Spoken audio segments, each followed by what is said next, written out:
Hello everybody, तुमच्या सर्वांचं मी आजच्या सेशनमध्ये स्वागत करतो. एक मोठ्या सुट्टीनंतर आपण सर्वजण एकत्र येत आहोत. एक्सपेक्टेड आहे की ह्या सुट्टीमध्ये तुम्ही हॉलिडेज एन्जॉय करत असताना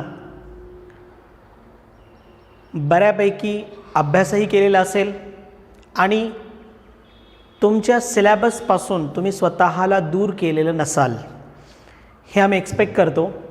आणि आपण लास्ट सेशन जिथे संपवलेलं होतं तिथून आपण पुढे कंटिन्यू करूया.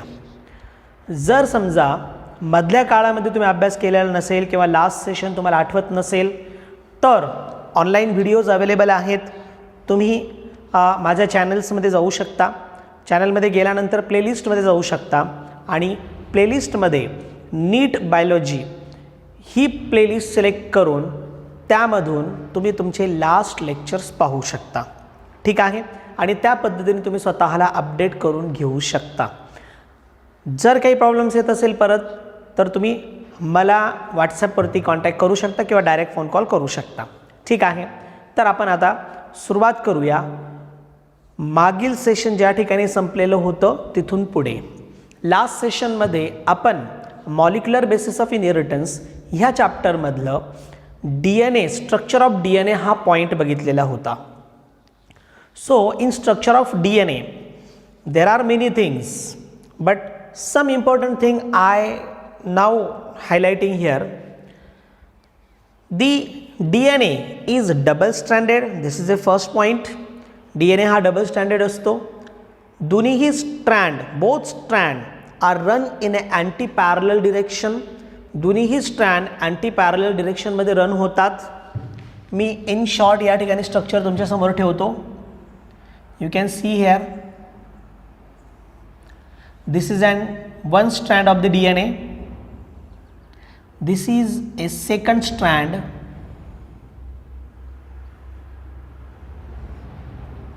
ओके. यापैकी एक स्ट्रँड हा 3 प्राइम टू 5 प्राइम या पद्धतीने आणि दुसरा स्ट्रँड हा 5 प्राइम टू 3 प्राइम. खरं तर DNAचं ॲक्च्युअल डिरेक्शन हा 3 प्राइम टू 5 प्राइम असतं. म्हणून समजा हा स्ट्रँड 3 प्राइम टू 5 प्राइम येतो तर या पद्धतीने जाईल आणि हा स्ट्रँड खालून वरती या पद्धतीने जात असेल तर या पद्धतीने. म्हणून हॅविंग दी अपोजिट डिरेक्शन, दोन्हीही स्ट्रँड अपोजिट डिरेक्शननं काय होतात, रन होतात. दे हॅविंग दी पोलॅरिटी, या स्ट्रँडला पोलॅरिटी असते. मग एक पोल हा 3 प्राइमचा असेल तर दुसरा पोल हा 5 प्राइमचा असेल. सिमिलरली तुम्ही दुसरे स्ट्रँड घ्या. एक पोल हा 3 स्ट्रँडचा आहे तर दुसरा पोल हा 5 प्राइमचा आहे. ठीक आहे. तर या पद्धतीने पोलॅरिटी शो केलं जातं. त्यानंतर हे जे दोन्हीही स्ट्रँड्स आहेत, both strands are held together by hydrogen bonding. दोन्हीही स्ट्रँड एकमेकाला हायड्रोजन बॉन्डिंगनं कनेक्टेड आहे किंवा अटॅच्ड आहे. But these hydrogen bonding are not to the strand. Actually these hydrogen bonding are to the base pairs of the nucleotides. हे जे bonds आहेत हे बॉन्ड न्यूक्लियोटाइडच्या बेस पेअर्सला कनेक्टेड आहेत. ठीक आहे. त्यानुसार हे बॉन्ड तयार झाले. म्हणजे जर समजा इथे ॲडेनिनचा न्यूक्लियोटाइड असेल तर त्याच्याबरोबर पेरिंग ही थायमिनची असेल. सिमिलरली जर सायटोसिन असेल तर त्याच्याबरोबर पेरिंग ही ग्युएनाइनची असेल. त्याच्या व्हाईस वर्सा तुम्ही घेऊ शकता. ग्युएनाइनची पेरिंग ही सायटोसिन बरोबर असेल. तसंच म्हणजे या पद्धतीने पेरिंग असेल. मग या ठिकाणी बेस पेरिंग जी आहे ही बेस पेरिंग ॲडेनाइनची थायमिन बरोबर असेल. In between them there is 2 hydrogen bonds. आणि सायटोसिनची ही ग्युएनाइन बरोबर असेल. ठीक आहे. CG. But in between them there is 3 hydrogen bond. इथे 3 हायड्रोजन बॉन्ड असल्या कारणानं हा बॉन्ड काही प्रमाणामध्ये स्ट्रॉंग झाला आहे. आणि हे स्ट्रॉंग असल्या कारणानं जर तुम्हाला सेपरेट करायचं असेल तर हायड्रोलिसिस करावं लागेल. ठीक आहे. तर AT आणि CG या पद्धतीने दोघांमध्ये पेरिंग असते. ही पेअरिंग व्हाईस वर्सा पण असते. म्हणजे जसं या पद्धतीने आहे तसंच तुम्ही व्हाईस वर्सा घेऊ शकता. T pair with A and G pair with C. ठीक आहे, ही पेअरिंग फिक्स आहे. ही पेअरिंग कशी आहे? फिक्स आहे. म्हणजे यापैकी एक हा प्युरिन असेल, समजा हा प्युरिन आहे तर दुसरा हा पायरिमिडिन असेल. ठीक आहे, आता इथे पहा तुम्ही, हा प्युरिन हा पायरिमिडिन आहे तर हे प्युरिन आहे. म्हणजे प्युरिन पायरिमिडिन दोघांमध्ये पेअरिंग होते. पायरिमिडिन बरोबर पेअरिंग नाही आणि प्युरिन बरोबर पेअरिंग होऊ शकत नाही. It is not possible. So specific असल्या कारणानं there is attraction between them. दोघांमध्ये अट्रॅक्शन आहे. एचं टी बरोबर अट्रॅक्शन आहे आणि सीचं जी बरोबर अट्रॅक्शन आहे. जर समजा तुम्ही दोन्हीही स्ट्रँड सेपरेट केले तर इट रिक्वायर्ड स्पेसिफिक प्रोटीन. या दोन्हीही स्ट्रँडला स्पेसिफिक प्रोटीनची गरज आहे for the purpose to prevent again winding.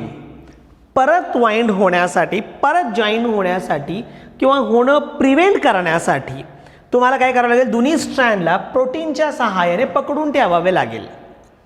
Okay, म्हणजे त्यामुळे होईल काय की परत पेअरिंग होणार नाही आणि ते स्ट्रँड सेपरेट होतील. ही गरज पडते कधी? जेव्हा तुम्हाला DNA सिंथेसिस करायचं असेल. म्हणजे at the time of replication process, at the time of DNA synthesis or at the time of synthesis of DNA process, during that time there is a specific protein, that is single stranded binding proteins. These proteins are required to prevent the rewinding or the pairing between the two strands or the two nucleotide bases. Is it clear? तर हे झालं about their pairing. आता हे pairing according to Chargaff रूलनुसार ही pairing 1:1 अशी असते. ही pairing कशी असते? 1:1. मग आपण A+G bye C+T is equal to 1 या पद्धतीने आपण त्याला कॉन्स्टंट केलंय. ठीक आहे, तर हे झालं DNAचं स्ट्रक्चर. आता हे स्ट्रक्चर झाले.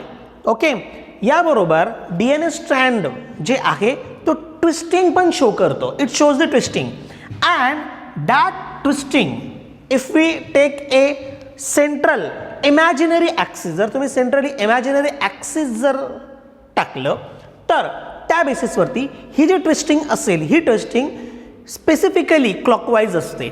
म्हणजे जर DNA हा राईट हँडेड असेल, टाइप्स ऑफ DNA मध्ये गरज पडेल. मग इथंच मी तुम्हाला क्लिअर करतो. Types of DNA on the basis of twisting or the direction of the ट्विस्टिंगच्या डिरेक्शनच्या बेसिसवरती. कशाच्या बेसिसवरती? On the basis of direction of twisting. ह्याच ट्विस्टिंगच्या बेसिसवरती DNA is a helical structure. तुम्हाला हे दिसतंय. DNA तुम्हाला असं भेटणार नाही. This a linear structure. हा DNAचा लिनियर स्ट्रक्चर झाला. आपल्याला DNA स्टडी करायचं असेल, if you have to study the DNA, तर at the time of we can take it in linear form. आपण त्याला लिनियर फॉर्ममध्ये घेऊ शकतो, बट ओनली बाय ड्रॉविंग. फक्त बाय ड्रॉविंग. ॲक्च्युअल सेलमध्ये DNA त्या पद्धतीने नसतो. सेलमध्ये DNA हा कसा असतो? ट्विस्टिंग शो करतो, म्हणजे हेलिकल स्ट्रक्चर असतो. Is it clear? मग आता या ठिकाणी तुम्ही, हा लिनियर पार्ट आहे तर मला इथं ट्विस्टिंग बोलायचं आहे तुम्हाला. ह्या बेसिसवरती हेलिकल आहे. मग direction of the twisting, on the basis of direction of the twisting the DNA are of 2 types. DNA जे आहे ते 2 प्रकारचे आहेत.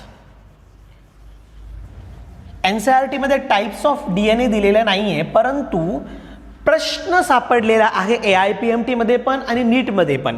त्यामुळे आपल्याला त्याबाबत पाहणं गरजेचं आहे. आणि इवन ऑल्सो वॅटसन आणि क्रिक मॉडेल ऑफ द DNA जो तुम्ही लास्ट लेक्चरमध्ये स्टडी केलेला आहे, तर तो मॉडेल B फॉर्म मधला आहे. बी म्हणजे याचा अर्थ त्याचे अदर फॉर्म पण असतील, म्हणून आपल्याला त्याचे फॉर्म स्टडी करणं गरजेचं आहे. ठीक आहे, मग according to direction of the twisting or on the basis of direction of the twisting, the DNA are of 2 types. One is right-handed model, the another one is left-handed model. एक आहे right-handed आणि दुसरं आहे left-handed model. समजते तुम्हाला? आता right handed model, the twisting is in clockwise direction. हे जे ट्विस्टिंग असेल ना, ही कशी असेल? It is in clockwise direction. तर लेफ्ट जर असेल तर it is in anti clockwise direction. ध्यानात ठेवा. ठीक आहे. मग इथं ही जी ट्विस्टिंग असेल, ही ट्विस्टिंग या पद्धतीने जसं मी हात करतोय, it is a clockwise direction. जी तुम्हाला ही दिसते, जी दिसते अँटी क्लॉकवाईज डिरेक्शन असेल तर डीएनए असं नाही दिसणार तुम्हाला. If there is an anti clockwise direction then DNA is look like दिस.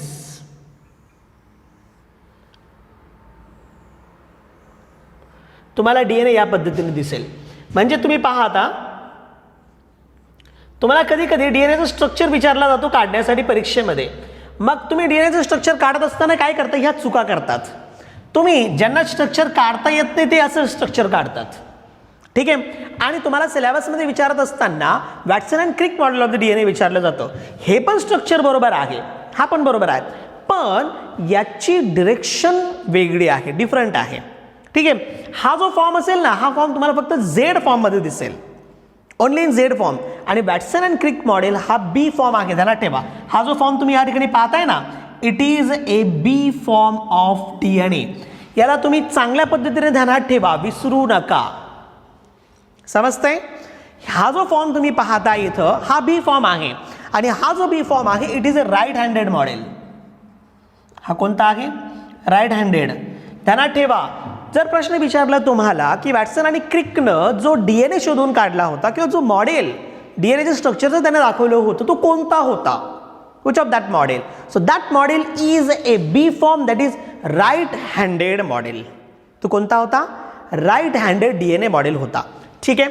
तर तुम्ही जेव्हा इमॅजिनरी सेंट्रल ॲक्सिस काढणार तर तेव्हाच तुम्हाला याची ट्विस्टिंग कळेल. ठीक आहे. आणि याच्यामध्ये काय असतं? एक हेलिक्स असतं. प्रत्येक हेलिकल मॉडेल असल्या कारणानं प्रत्येक ट्विस्टिंग ही हेलायसिस कन्सिस्ट करतो, ज्याला आपण रंग म्हणतो.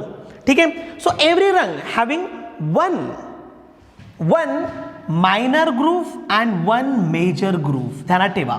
हा झाला मायनर ग्रूव्ह. ओके. आणि हा झाला मेजर ग्रूव्ह. हे जे मेजर अँड मायनर ग्रूव्ह जे आहेत, you can't seen in this Z model किंवा झेड फॉर्म. तुम्ही या झेड फॉर्म मध्ये या पद्धतीचं नेचर पाहू शकणार नाही. You will seen it in the which model? Right handed model. ठीक आहे. तर मेजर आणि मायनर ग्रूव्ज त्यामध्ये प्रेझेंट असतात.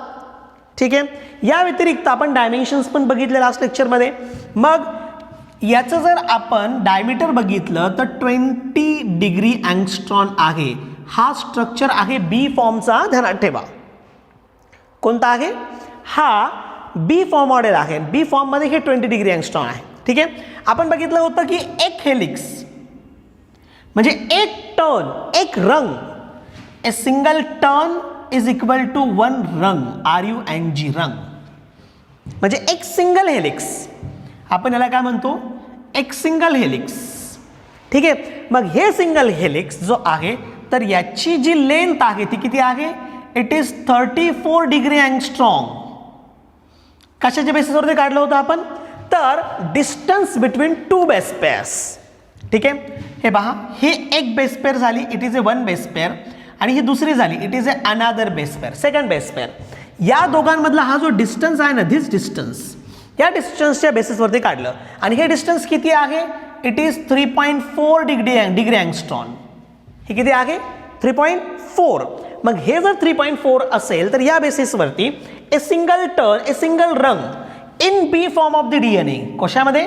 बी फॉर्म ऑफ द डीएनए. म्हणजे वॅटसन अँड क्रिक मॉडेलमध्ये, स्पेसिफिकली वॅटसन अँड क्रिक. आपण वॅटसन अँड क्रिक स्टडी करतोय म्हणून आपण तेव्हा बी फॉर्म असं म्हणत नाही, तर आपण वॅटसन अँड क्रिक म्हणतो. आणि वॅटसन अँड क्रिकचा ॲक्च्युअल फॉर्म जो होता तो बी फॉर्म होता. तर त्याच्या दोन पेअरिंगमध्ये जो डिस्टन्स आहे तो 3.4 अँगस्ट्रॉनचा आहे. आणि कंप्लीट रंग, कंप्लीट टर्न जो आहे तो 10 बेस पेअरचा आहे. कितीचा आहे? 10 बेस पेअरचा. आणि त्या बेसिसवरती ही लेंथ आहे 34 डिग्री अँगस्ट्रॉनची. जेव्हा ट्विस्ट होतो, जेव्हा टर्न होतो, तर त्यावेळेस त्याचा जो अँगल असतो तो 360 अँगल असतो. तो किती असतो? 360 अँगल. टर्न झाल्यानंतर जो अँगल तयार होतो हा अँगल हा आहे 36चा अँगल. कसा आहे तो 36चा. आणि जेव्हा कम्प्लीट टर्न होतो तेव्हा काय होतं 360 डिग्री अँगल तो फॉर्म करतो. ध्यानात ठेवा की काही महत्त्वाचे व्हॅल्यूज आहेत DNA मध्ये. तर हे आपण DNA स्ट्रक्चरमध्ये लास्ट टाइम स्टडी केलेलं होतं. ठीक आहे. मग आता याच्यातून तुम्हाला क्लिअर झालेलं असेल व्हॉट इज दॅट, हे सगळं काय प्रकार आहे हे सगळं क्लिअर झालेलं असेल. मग आता या स्ट्रक्चरमध्ये आपण काही बेसिक थिंग्स पाहिल्यात. आपण हेलिक्सची लेंथ बघितली. ठीक आहे. त्यानंतर आपण 2 बेस पेअर मधला डिस्टन्स बघितला. एक हेलिक्समध्ये किंवा एक टर्नमध्ये किती बेस पेअर्स असतात ते आपण याच्यामध्ये बघितलं. आणि या व्यतिरिक्त त्याचा आपण डायमीटर सुद्धा बघितला. ठीक आहे. मग सगळे मॉडेल आपण आधी बघितलं 2 स्ट्रँडचं असतं, पॉलॅरिटी असते, अपोजिट डिरेक्शनमध्ये रन होतात, ATCG दोघांमध्ये पेअरिंग असते, चार्गॉफूरनुसार या पद्धतीने असतं. हे सगळे पॉईंट सगळ्या प्रकारच्या DNA मध्ये सिमिलर आहे. ध्यानात ठेवा सगळ्या प्रकारच्या DNA मध्ये सिमिलर आहे. फक्त डायमेन्शन्स किंवा आपण त्याला म्हणूया व्हेरियस व्हॅल्यूज जे काय असेल, मग बेस पेअरची असू द्या, अँगल्सची असू द्या किंवा लेंथची असू द्या, वाटेवर काय असेल, हे प्रत्येक DNA मध्ये वेगवेगळं असतो. It is different in different type of DNA. हे फक्त वेगवेगळं असतो. परत मेन डिफरन्स मी तुमच्यासमोर ठेवला आहे. राईट हँडेड असेल तर क्लॉकवाईज डिरेक्शनमध्ये ट्विस्टिंग असते आणि लेफ्ट हँडेड असेल तर अँटी क्लॉकवाईज डिरेक्शनमध्ये काय असते त्या ठिकाणी ट्विस्टिंग असते. ठीक आहे. इथे तुम्हाला एक्झाम्पल घ्यायचं असेल तर तुम्ही वॅटसन अँड क्रिक मॉडेल पाहू शकता. वॅटसन अँड क्रिक मॉडेल पाहू शकता. ठीक आहे. मग हे जे फॉर्म आहेत हे फॉर्म्स ऑफ द DNA आपण टेबल फॉर्ममध्ये घेऊया. राईट हँडेडमध्ये तुम्हाला 4 प्रकार भेटतील. A, B, C and D हे 4 प्रकार भेटतील. आणि लेफ्ट हँडेडमध्ये एकच प्रकार भेटेल that is and Z model. Z model तसं राईट हँडेडमध्ये B मॉडेल जो आहे तो वॅटसन क्रिकने शोधलं होतं. आणि हा जो झेड मॉडेल आहे ते विल्सन यानं शोधलेला होता. ठीक आहे. त्याच्याबरोबर त्याचा आणखीन एक कोवर्कर होता त्यामध्ये. सो हे वेगवेगळे मॉडेल झालेत. मी ह्या सगळ्या मॉडेलचे जे काही स्पेसिफिक व्हॅल्यूज आहेत हे स्पेसिफिक व्हॅल्यूज तुमच्यासमोर ठेवतो म्हणजे जेणेकरून तुम्हाला कळेल की ह्या सगळ्या DNA मध्ये डिफरन्स काय आहे. स्ट्रक्चरली मी तुम्हाला क्लॅरिटी दिलेली आहे. ऑलरेडी स्ट्रक्चरल क्लॅरिटी तुम्हाला या ठिकाणी दिली आहे. ठीक आहे. मग आता जास्त वेळ न लावता आपण टेबल फॉर्मॅटमध्ये हे जे सगळे टाईपचे DNA आहेत त्यांची इन्फॉर्मेशन पाहूया. Type of DNA. ठीक आहे. त्यानंतर त्या DNAचं डायमीटर. ओके. देन आणखीन एक पाहूया त्यामध्ये आपण base pairing in A helix. एका हेलिक्समध्ये असलेली बेस पेअरिंग. त्यानंतर पुढे डिस्टन्स बिटवीन 2 बेस पेअर्स. एका हेलिक्समध्ये प्रेझेंट असलेले जे काही बेस पेअर्स असतील त्या दोघांमध्ये. मग इथं टाकूया आपण डिस्टन्स. वाटलंच तर तुमच्या माहितीसाठी लिहून ठेवा बिटवीन 2 बेस पेअर्स. इथे लिहितो वाटलंच तर बिटवीन 2 बेस पेअर्स. ओके. त्यानंतर एक शेवटचं पॉईंट आपण याच्यामध्ये टाकूया that is helix length.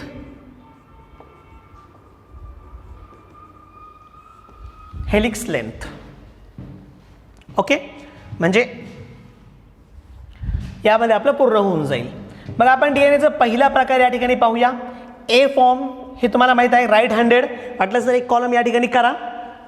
Twisting तुम्ही या ठिकाणी डिरेक्शन ऑफ ट्विस्टिंग घेऊ शकता. मग राईट हँडेड तुम्ही लिहू शकता. मी इथं ते लिहिलेलं नाहीये. ठीक आहे. मग A फॉर्म जो DNA आहे तर त्याचा डायमीटर हे आहे 23 अँगस्ट्रॉन. डिग्री अँगस्ट्रॉन. याची व्हॅल्यू मी तुम्हाला लास्ट लेक्चरमध्ये पण क्लिअर केलेली आहे. ठीक आहे. याच्यामध्ये जे काही बेस पेअर्स असतील म्हणजे एका हेलिक्समध्ये किती, मी तुम्हाला स्ट्रक्चरमध्ये क्लिअर केलेलं आहे. एका हेलिक्समध्ये 11 बेस पेअर्स आहे, ध्यानात ठेवा. एका हेलिक्समध्ये 11 बेस पेअर आहे. याच्यामुळे तुम्ही कितीतरी क्वेश्चन्सचे आन्सर पण काढू शकता. हां, म्हणजे एखाद्या हेलिक्सची लेंथ किती आहे, एखाद्या डीएनएची लेंथ किती आहे ती कशी काढायची तुम्हाला याच्यातून कळेल. ठीक आहे, प्रश्नामध्ये त्यांनी हे क्लिअर केलेलं असेल. बी फॉर्म डीएनए आहे, ए फॉर्म आहे का काय आहे. जर हे क्लिअर केलेलं नसेल तर it is a B form, ध्यानात ठेवा. जर प्रश्नामध्ये क्लिअर केलेलं नसेल तर तो कोणता असेल, बी फॉर्म असेल. आणि प्रश्नामध्ये क्लिअर केलेलं असेल तर मग तो त्या प्रकारचा असेल. ए फॉर्म असू द्या, बी फॉर्म असू द्या, सी असू द्या, डी असू द्या. ठीक आहे, मग इथं बेस पेअर 11 आहेत.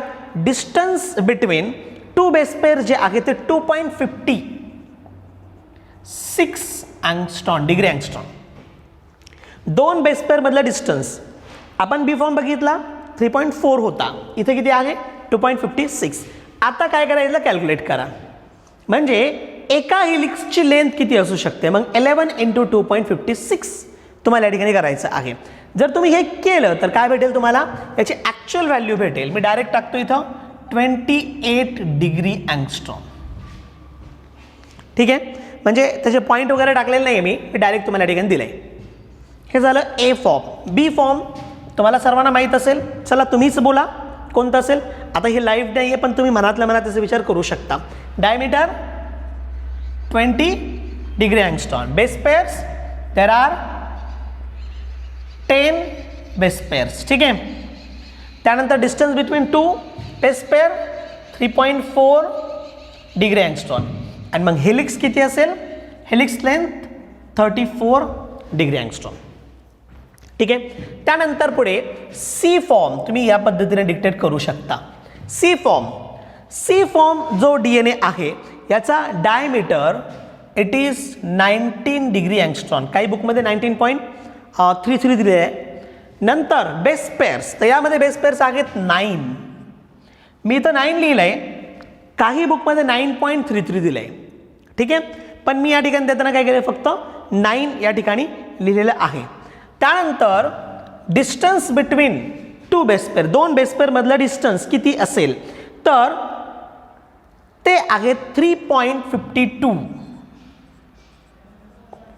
डिग्री अँगस्ट्रॉन इतकं आहे. आता याने कॅल्क्युलेट करा. 9.33 करा वाटलंच तर डायरेक्ट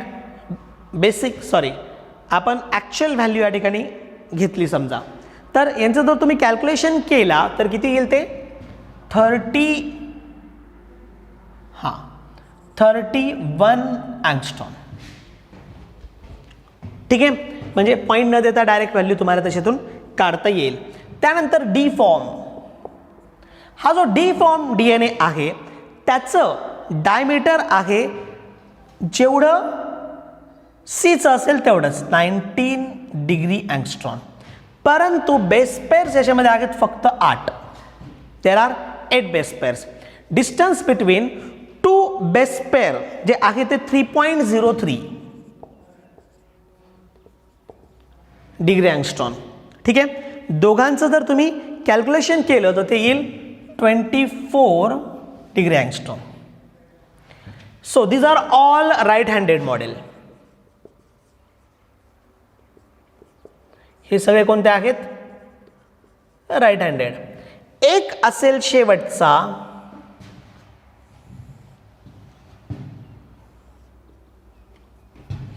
जो मी यांच्यापासून सेपरेट करतो.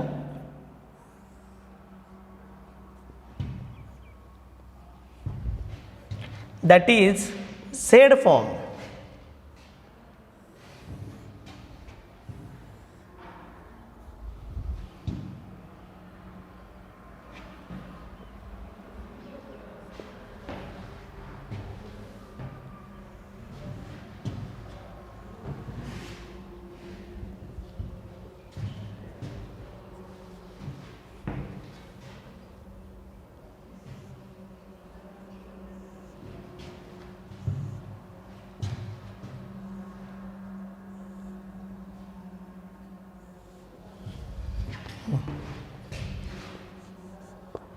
This is only the left handed model. ठीक आहे. आणि याचं जे डायमीटर आहे ते आहे 18.4 डिग्री अँगस्ट्रॉम.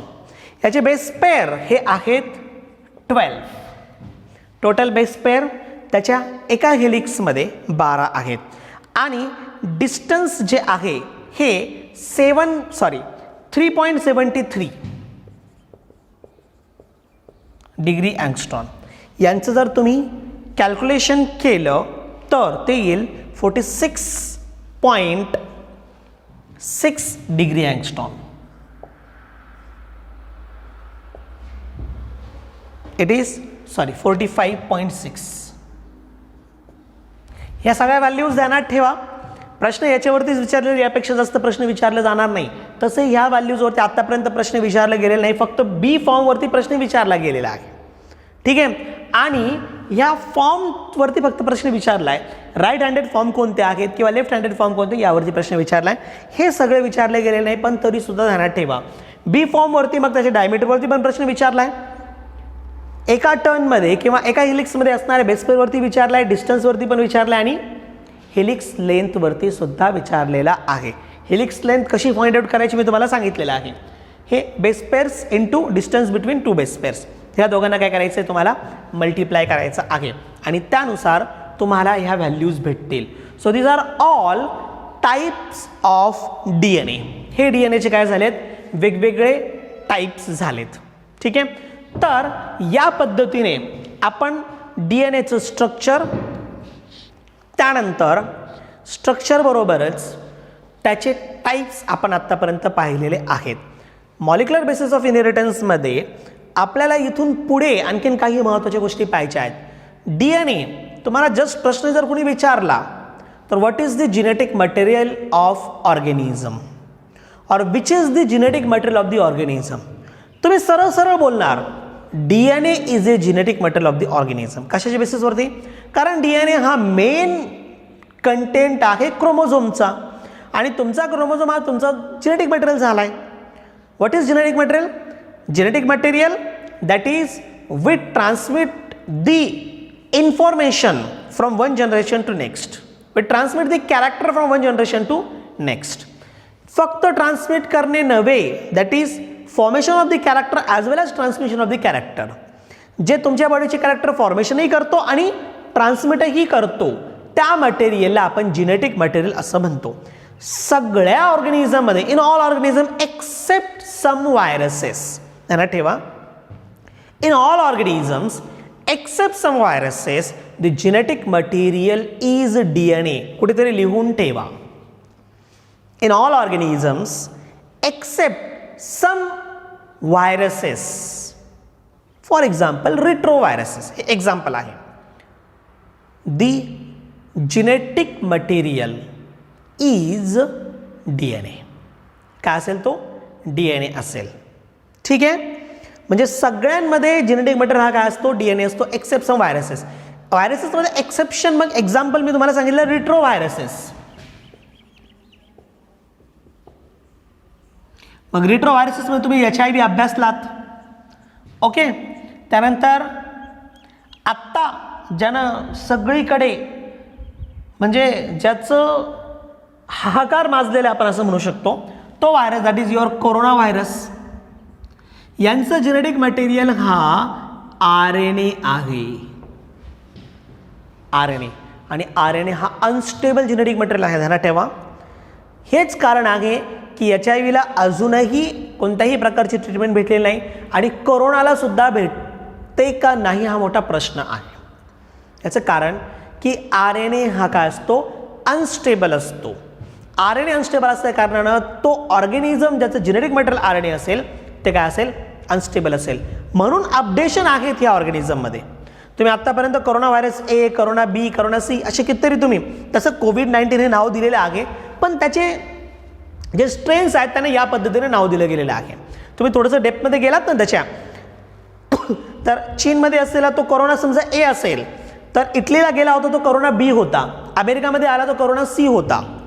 ठीक आहे. म्हणजे हे यांचे जे टाईप्स आहेत, स्ट्रेन्स आहेत, हे त्यांच्यामध्ये प्रेझेंट असलेल्या त्यांच्या जेनेटिक मटेरियलमुळे आहे. कारण त्यांच्यामध्ये होणारा बदल हे का का का आहे? Because the RNA is unstable, म्हणून ते स्वतः काय आहेत? अनस्टेबल आहेत. ठीक आहे, चला आता सध्याला आपल्याला तो प्रश्न नाही आहे. आता सध्या काय आहे? फक्त जेनेटिक मटेरियल.